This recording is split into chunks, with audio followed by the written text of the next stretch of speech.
Assalamualaikum warahmatullahi wabarakatuh. Halo teman-teman, di sini kami dari kelompok 1. Kami akan membawakan materi mengenai menghadirkan sholat dan zikir dalam kehidupan. Mari bertafakur. Kalian tentu sudah tahu bahwasanya agama merupakan fondasi hidup manusia sehari-hari. Dalam Islam, sholat merupakan tiang agama. Maksudnya adalah sholat sebagai pilar penyangga yang mengokohkan keimanan. Zikir dimaknai dengan menyebut atau mengingat Allah Subhanahu wa Ta'ala. Oleh karena itu, zikir dapat menenangkan hati. Islam ibaratkan sebuah bangunan. Yang pertama syahadat diibaratkan sebagai pondasi, yang kedua sholat diibaratkan sebagai tiang agama, dan yang ketiga dakwah diibaratkan sebagai atap. Al-Baihaqi meriwayatkan sebuah hadis, salat itu adalah tiang agama Islam. Maka barang siapa mendirikannya, maka sungguh ia telah mendirikan agama Islam itu. Dan barang siapa yang meninggalkannya, maka sungguh ia telah merobohkan agama Islam itu. Makna salat. Secara bahasa, sholat berarti berdoa atau cara berdoa untuk menerima permohonan kepada Allah Subhanahu wa Ta'ala. Kata sholat berasal dari bahasa Arab, yaitu sahala, yang merupakan turunan dari kata yusalli atau salatan. Sementara menurut istilah, sholat adalah ibadah yang meliputi ucapan dan peragangan tubuh yang khusus, dimulai dengan takbir dan diakhiri dengan salam. Sholat merupakan ibadah yang wajib dilakukan oleh setiap muslim sesuai syarat, rukun, dan bacaan tertentu.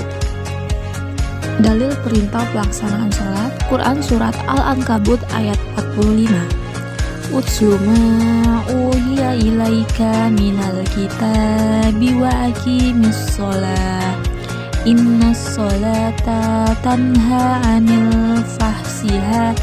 fahsya'i wal munkari wala zikrullahi akbar wallahu ya'lamu ma tasnawun. Artinya, bacalah kitab Al-Quran yang telah diwahyukan kepadamu, Muhammad, dan laksanakanlah sholat. Sesungguhnya sholat itu mencegah dari perbuatan keji dan mungkar. Dan ketahuilah, mengingat Allah, sholat itu lebih besar keutamaannya dari ibadah yang lain. Allah mengetahui apa yang kamu kerjakan. Sholat berdasarkan hukum pelaksanaannya. Sholat fardu. Fardu ain yaitu sholat yang wajib dikerjakan oleh umat Islam yang mukallaf dan tidak boleh ditinggalkan atau diwakilkan. Fardu kifayah yaitu sholat yang wajib dikerjakan oleh umat Islam yang mukallaf yang telah dianggap cukup atau sah meskipun dikerjakan oleh sebagian orang saja atau satu orang, jika tidak maka menimbulkan dosa. Sunnah muakkad, sholat sunnah yang dikuatkan atau sholat sunnah yang selalu dikerjakan Rasulullah SAW dan jarang ditinggalkannya. Sunnah ghairu muakkad yaitu sunnah yang tidak dikuatkan atau kadang dikerjakan Rasulullah SAW dan kadang tidak dikerjakan. Sholat dapat mencegah dari perbuatan keji dan mungkar. Jika sholat dilaksanakan dengan sempurna, sungguh-sungguh, dan ikhlas, maka akan mencegah kita dari perbuatan keji dan mungkar. Seseorang yang selalu melaksanakan sholat akan tumbuh rasa takut berbuat dosa, baik dosa kepada Allah, dosa kepada orang lain, maupun dosa terhadap dirinya. Makna zikir. Arti zikir menurut bahasa adalah ingat, sedangkan menurut istilah, zikir diartikan dengan mengingat Allah Subhanahu wa Ta'ala. Kita diperintahkan untuk selalu berzikir kepadanya dengan mengagungkan kekuasaan dan kebesarannya agar terhindar dari kesombongan. Dalil perintah berzikir. Quran Surat Al-Ahzab ayat 41. Allah Subhanahu wa Ta'ala berfirman, Ya ayyuhallazina amanu zkurullaha zikran katsiran. Artinya, wahai orang-orang yang beriman, ingatlah kepada Allah dengan mengingat namanya sebanyak-banyaknya. Cara berzikir.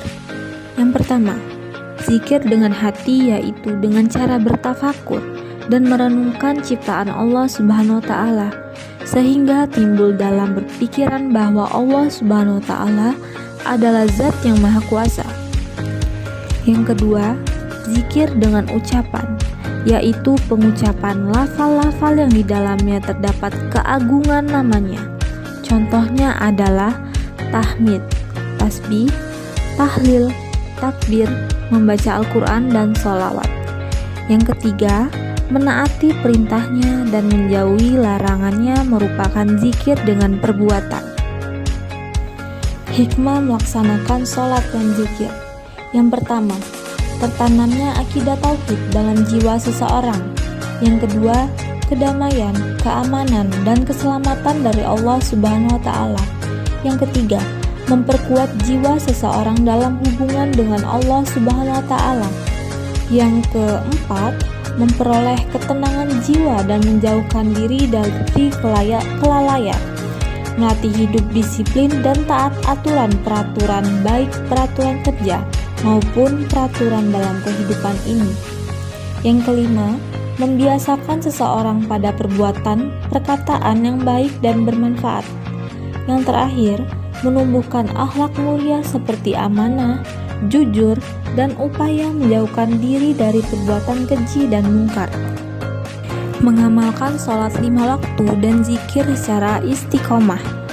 Yang pertama, menyadari bahwa sholat dan zikir untuk mendekatkan diri kepada Allah Subhanahu wa Ta'ala. Yang kedua, memahami manfaat sholat dalam kehidupan. Yang ketiga, kita akan kembali ke akhirat. Yang keempat, jangan menunda sholat dan malas berzikir. Yang kelima, niat yang tulus. 6. Lakukan sholat berjamaah. 7. Berteman dengan orang yang rajin sholat. Yang kedelapan, banyak membaca buku keislaman. Terima kasih, semoga bermanfaat.